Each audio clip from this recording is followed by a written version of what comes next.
Oke, di video kali ini kita akan belajar tentang dasar dari statika, yaitu gaya. Di dalam gaya ada 4 hal penting yang kita harus pahami terlebih dahulu. Jika kita memiliki gaya seperti ini, maka 4 hal penting itu adalah, yang pertama ini adalah arah gaya. Dari sini kita bisa melihat bahwa arah gaya ini adalah ke atas, ke kanan, sedikit ke atas. Kemudian ada kedua, titik tangkap gaya.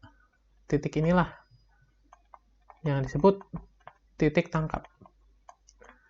Kemudian yang ketiga, ada besaran gaya. Dan yang keempat, ada juga garis kerja gaya. Garis kerja gaya ini bisa dibilang di mana garis di mana gaya itu bekerja. Garis titik-titik ini bisa dikatakan garis kerja gaya.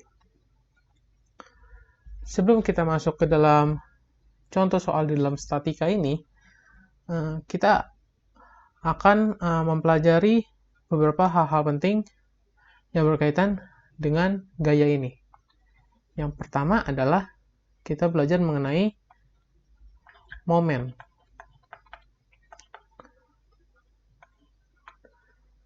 Nah, pengertian momen sendiri adalah perkalian suatu besaran dengan jarak, di mana jarak harus tegak lurus dengan gaya. Contohnya seperti ini. Misal kita mempunyai gaya K, kemudian ini titik O, terdapat jarak sebesar D. Jaraknya ini tegak lurus. Maka besar dari momen ini adalah K dikali D. Dengan arahnya seperti ini.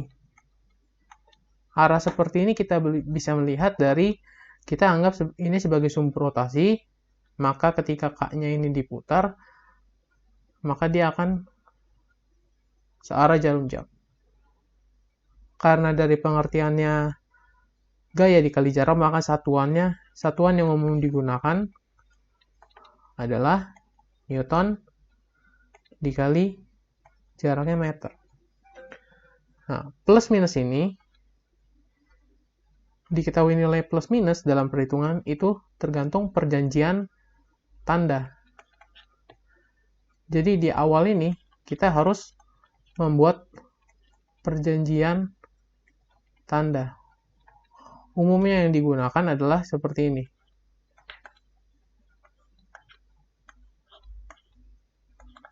Maksud dari ini adalah ketika ada gaya ke atas, maka nilainya positif. Ketika ada gaya ke kanan, nilainya positif. Mengikuti sumbu koordinat. Dan ketika ada momen searah jarum jam, itu juga bernilai positif. Nah, berkaitan dengan momen ini, kapankah momen ini dipakai? Momen ini dipakai adalah ketika kita ingin memindahkan suatu gaya. Misalkan kita ada suatu gaya bernilai K. Kita ingin memindahkan gaya sejauh, kita katakan D. Ini bisa kita lakukan. Bisa kita lakukan dengan memindahkan gaya tersebut, dan ketika gaya tersebut pindah, berarti garis kerjanya berpindah dari yang tadinya di sini, maka garis kerjanya ke sini. Maka itu akan menimbulkan momen. Momennya arahnya seperti ini, seperti yang tadi sudah dijelaskan. Dia akan searah jarum jam. Momen ini akan senilai dengan gaya tersebut K dikali D.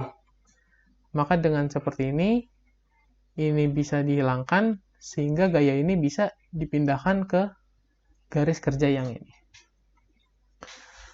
Nah, setelah ini kita akan membahas tentang contoh-contoh soal yang biasa sering dikeluarkan dalam statika. Kita akan membahas dasar-dasarnya. Ada beberapa kasus-kasus yang bisa kita kerjakan. Yang pertama, biasa disebut gaya koplanar kongruen.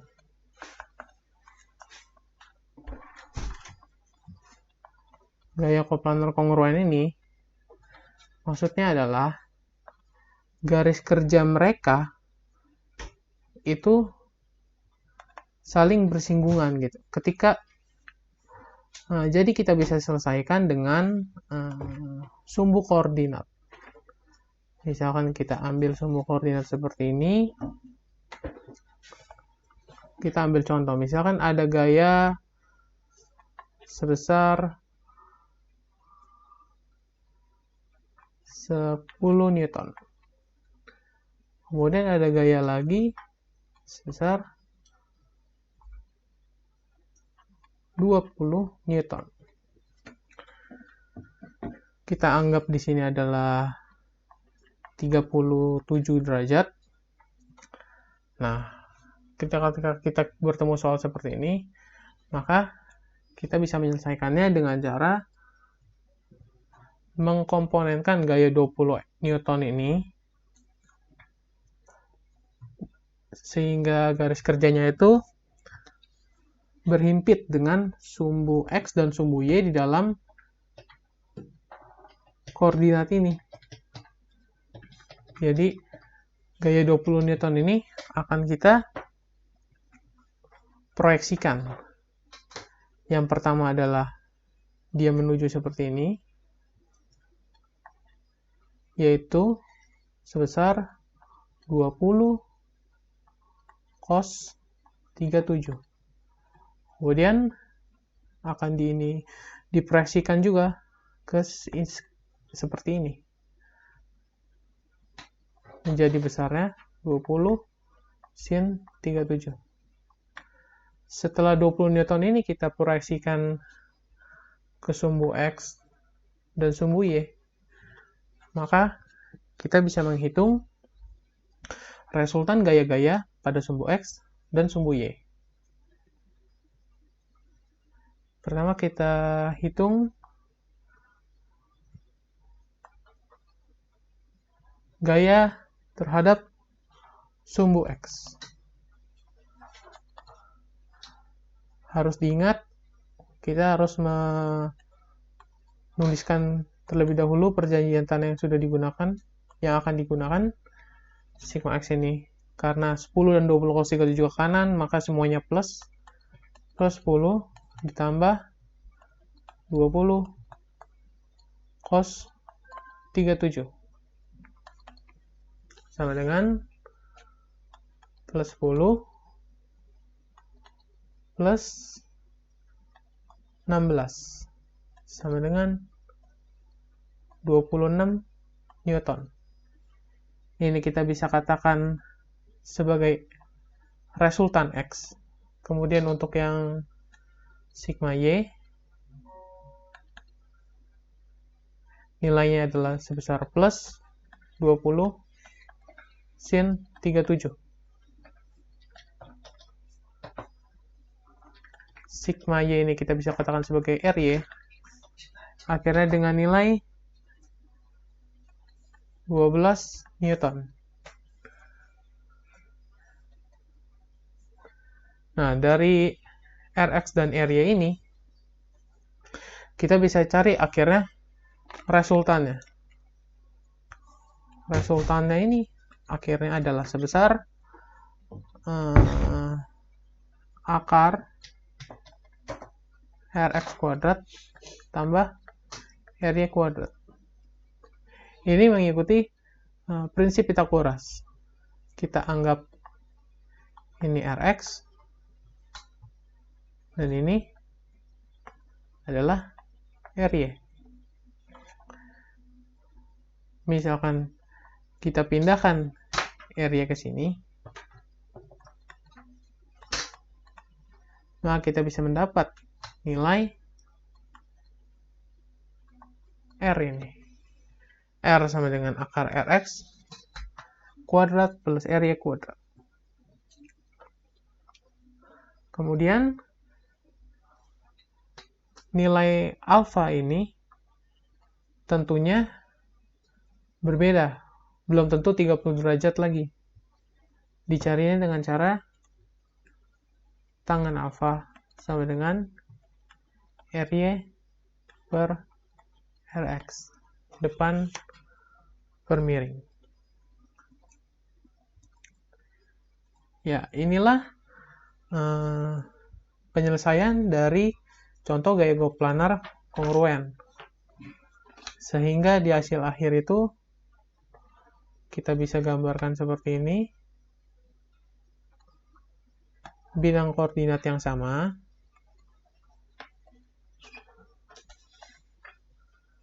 XY. Dengan ada Rx di sini.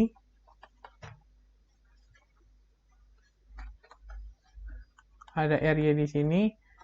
Nah, Rx, RY di sini, inilah yang dipakai untuk mencari R dan alfa tadi. Sehingga yang perlu kita tuliskan hanyalah R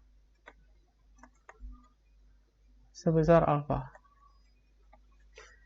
Inilah penyelesaian gaya-gaya coplanar kongruen. Berikutnya adalah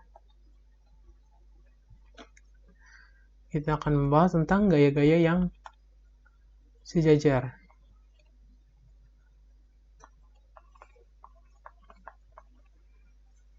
Misal pada suatu bidang seperti ini, kita memiliki 3 gaya yang bekerja. Yang pertama ada K1 sebesar 6 Newton. Kemudian ada K2 sebesar 20 Newton. Dan juga ada K3 sebesar 4 Newton. Nah, yang kita mau cari dari ini adalah resultan gaya tersebut dan di mana gaya itu bekerja, di mana gaya resultan itu bekerja. Maka cara yang pertama yang kita bisa lakukan adalah kita langsung bisa mencari resultannya dengan perjanjian tanda yang kita buat. Perjanjian tanda yang kita buat adalah seperti ini. Maka kita cari resultannya minus K1 ditambah K2 dikurang K3. Maka resultannya adalah minus 6 ditambah 20 minus 4 sama dengan plus 10 Newton. Resultan ini karena memiliki nilai plus, maka arahnya itu ke atas. Dengan kita memiliki nilai resultan ini, berikutnya yang kita mau cari adalah letak di mana gaya resultan ini bekerja. Cara kita mencarinya adalah dengan kita memisalkan letak resultan ini dengan anggapan seperti ini, R.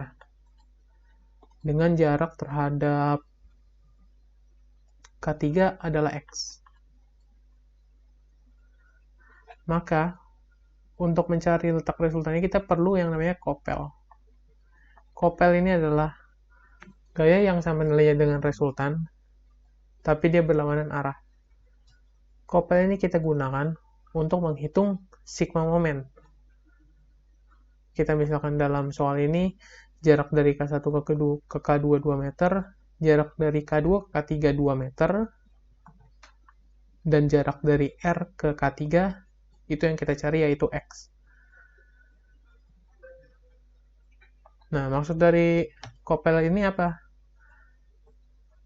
Kita ambil, misalkan kita katakan di sini titik A. Maka maksudnya dari kopel adalah ini yang kita pakai untuk mencari letaknya. Jadi kita bisa katakan bahwa sigma MA sama dengan 0. Seperti ini, kita bisa mencari momen K1 dengan pengertian sebelumnya bahwa K1, MK1 ini sama dengan K1 dikali dengan jaraknya ke titik A. 4 meter. Untuk positif negatifnya, ini tergantung perjanjian tanda yang awal kita buat. Maka di sini K1 kali 4 ini akan bernilai negatif karena dia berlawanan jarum jam. Kemudian ditambah K2 dikali 2. Nah, untuk K3 ini, dia tidak mempunyai lengan momen. Garis kerjanya berhimpit dengan garis kerjanya melewati titik A tersebut. Maka momen K3 itu nilainya 0. Nah, untuk titik resultan ini, yang kita masukkan dalam persamaan adalah kopelnya ini. Dengan kopel ini kita pindahkan ke titik A seolah-olah. Minus K dikali dengan X sama dengan 0. Minus K1 kali 4, kita masukkan angkanya semua. Minus 6 dikali 4, ditambah 20 kali 2, minus K, seperti yang dikatakan tadi, K itu senilai dengan R.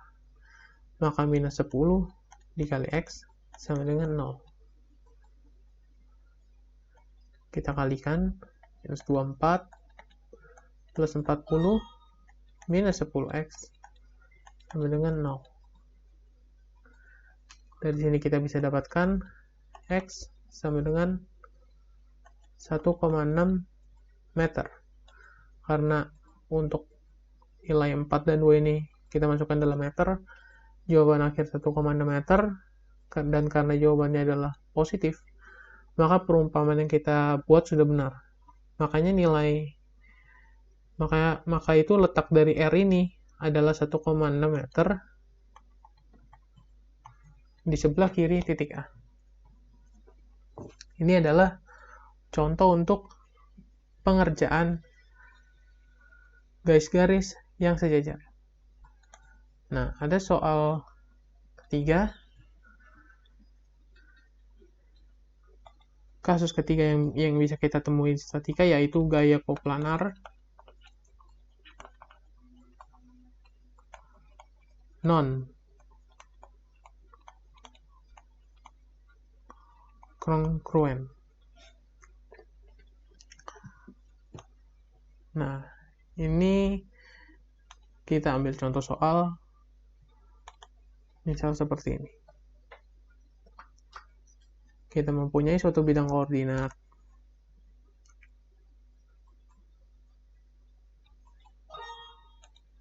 dan ada gaya yang bekerja di dalam bidang koordinat itu. Koordinatnya adalah X dan Y. Gaya pertama yang bekerja adalah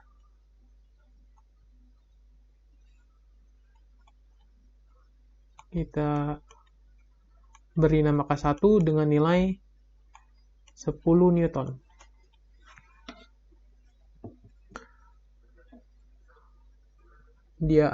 Kita anggap dia ada di koordinat 1,1. Kemudian ada juga K2.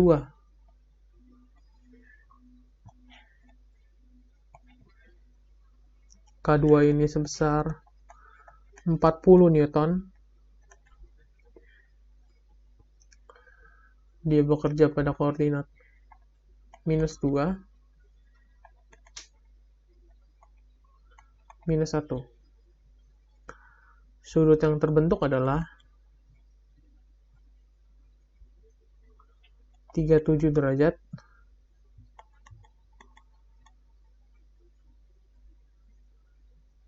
Ini kita anggap juga sama. Ini kita anggap 45 derajat. Kita anggap 45 derajat, berbeda dengan yang pertama. Oke. Nah, dari sini hal pertama yang bisa kita lakukan adalah kita proyeksikan gaya-gayanya tersebut, sehingga gaya-gaya K1 dan K2 ini nanti ada K1X, K1Y, yang sudah sejajar dengan sumbu Y. Kita ambil contoh Sebelumnya kita buat dulu perjanjian tanda ya. Untuk seperti ini. Nah, kita kerjakan dulu yang K1. K1 ini kita ubah. K1X sama dengan 10 cos 45. Sementara itu K1Y kita ubah menjadi 10 sin 45. Begitu juga K2. Di sini akan ada K2Y dan juga ada K2X. Nah, K2X ini dia bernilai 40 Newton dikali cos 37. Cos 37 sendiri adalah 0,8, maka K2X nilainya 32 Newton. Sementara itu K2Y akan bernilai 40 Newton dikali sin 37. Sin 37 adalah 0,6, maka K2Y bernilai 24 Newton. Nah, dari sini kita berikutnya adalah kita bisa memindahkan gaya-gaya ini ke sumbu X dan sumbu Y menggunakan prinsip Koppel tadi. Sebagai contoh yang pertama, kita ambil K2Y. K2Y ini bisa kita pindahkan di sini dengan timbul momen. Karena jarak dari sini 0 ke min 2, 2, maka timbul momen berlawanan jarum jam. Kita bisa tulis MK2Y sebesar 24 dikali 2 sebesar 48 Newton meter. Kita anggap semua satuan di koordinat ini adalah dalam meter ya. Jadi ini 1 meter, ini 1 meter, ini 1 meter, ini 2 meter. Nah, tapi dia berlawanan jarum jam. Sesuai perjanjian tanda ini, maka nilai MK2Y sama dengan minus 48 Newton meter. Nah, kemudian K2X juga kita bisa pindahkan ke dalam garis kerjanya, kita pindahkan berhimpit dengan sumbu X. K2X sebesar 32 Newton. Nah, karena kita pindahkan seperti itu, maka akan timbul momen. MK2X ini adalah sebesar, karena dia searah maka dia bernilai positif, sebesar 32 dikali jaraknya 1, maka 64 Newton meter. Nah, kemudian untuk K1Y. K1Y juga kita bisa pindahkan ke dalam ke sumbu Y, supaya garis kerjanya berhimpit dengan sumbu Y. Menjadi 10 sin 45 atau 10 sin 45 ini kita bisa langsung angkakan sebesar 7,07.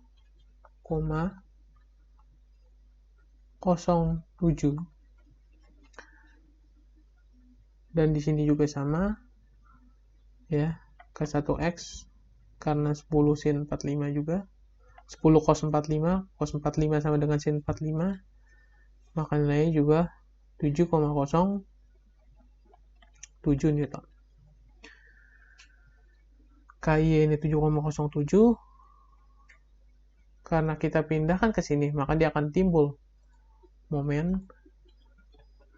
Kita namakan ini dengan momen K1Y.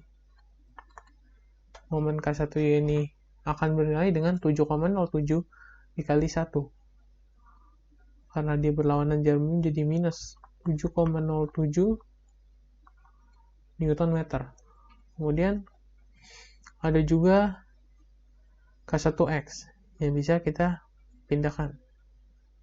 K1X ini kita pindahkan.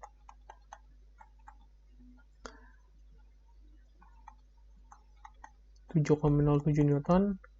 Karena kita pindahkan, maka akan timbul momen lagi. Momen ini kita bisa sebut dengan MK1X dengan nilai 7,07 dikali 1, sehingga 7,07 Newton meter. Tandanya positif karena dia searah jarum jam. Nah, setelah seperti ini, kita bisa buat, untuk lebih memudahkan, kita bisa buat tabel pengerjaan.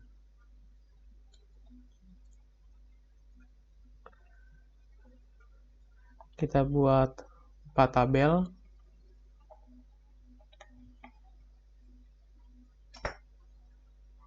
Untuk masing-masing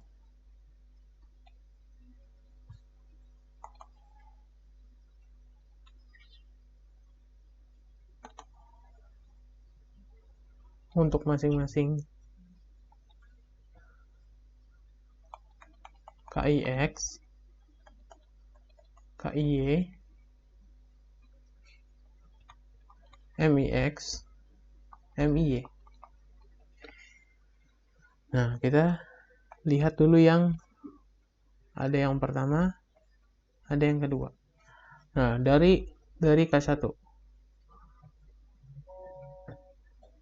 K1 kita bisa taruh K1X ini, kita bisa taruh K1X ini di sini. K1X ini sehingga bernilai 7,07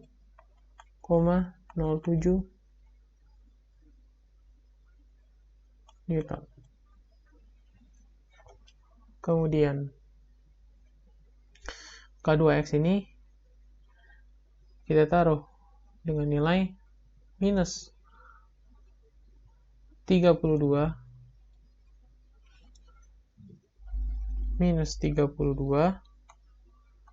Newton. Nah, ada KIY, yaitu yang sudah kita pindahkan berhimpit dengan sumbu Y. Untuk K1Y nilainya 7,07 Newton. Kemudian untuk K2Y nilai minus 24 Newton karena ke bawah. Kemudian ada juga MIX. MIX ini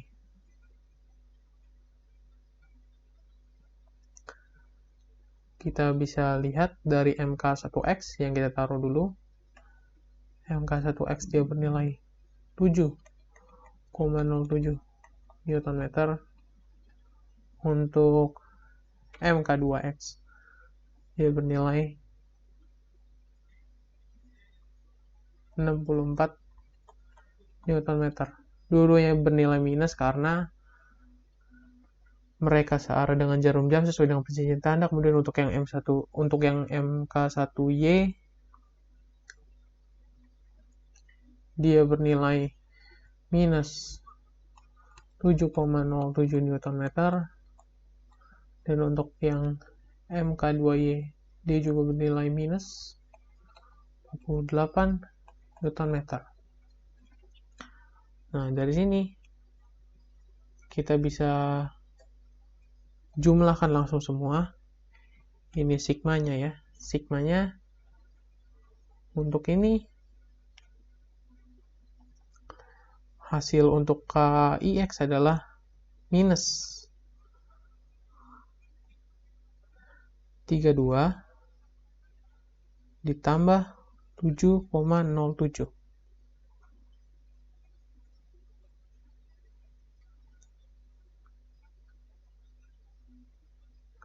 hasilnya itu adalah minus 24,93 Newton. Kemudian untuk yang KIY 7,07 dikurang 24 minus 16,93 Newton. Kemudian untuk yang M1X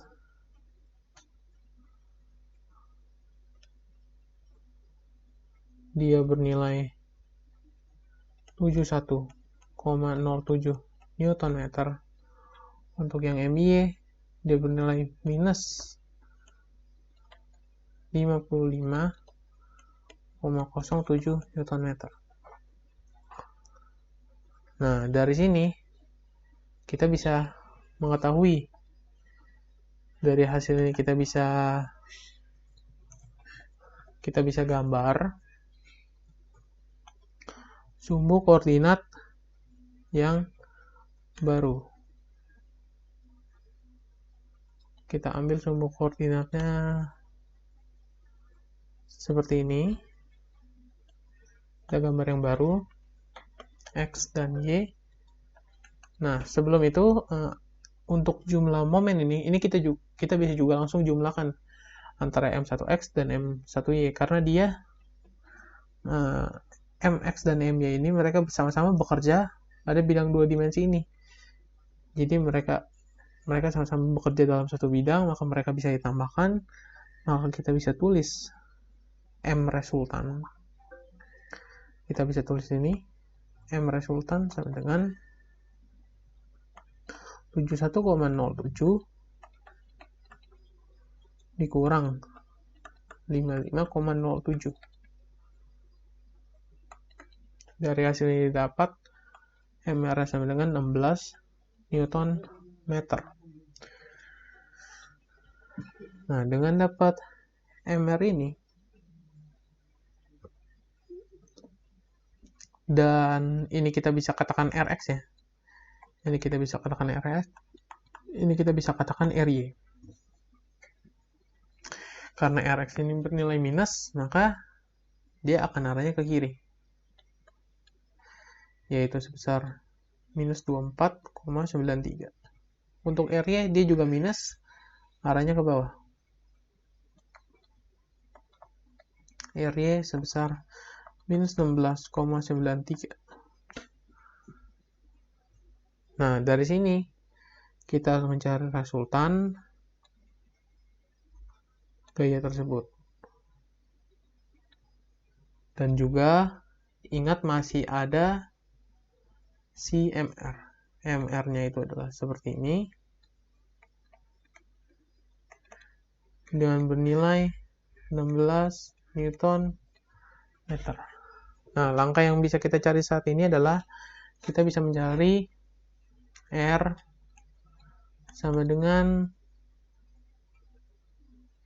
akar Rx kuadrat tambah Ry kuadrat.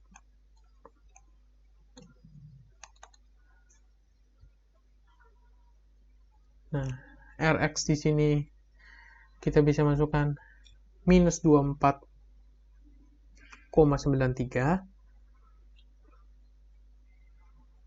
dan Ry di sini kita bisa masukkan dengan minus 16,93. Nah, hasil dari perhitungan adalah R ini sebesar 30,14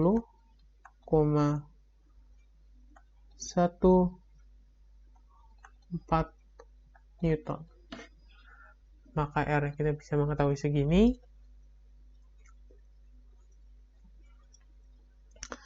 Dengan R kita bisa mengetahui segini.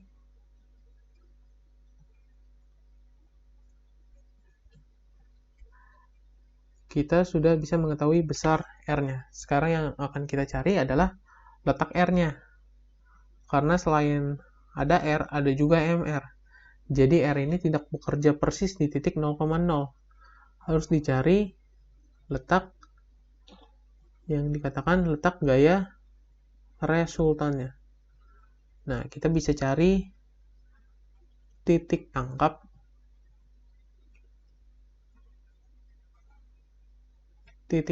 resultan. Ini bisa titik tangkap resultan ini kita harus cari letaknya, entah itu di kuadran, bisa di kuadran 1 atau kuadran 2 atau kuadran 3 atau kuadran 4. Nah, titik tangkap resultan yang tadi kita bisa cari dengan jika ini nilai Rx, ini nilai Ry, kita bisa cari dengan cara kita mencari dulu dx dan dy-nya. Dengan dx ini sama dengan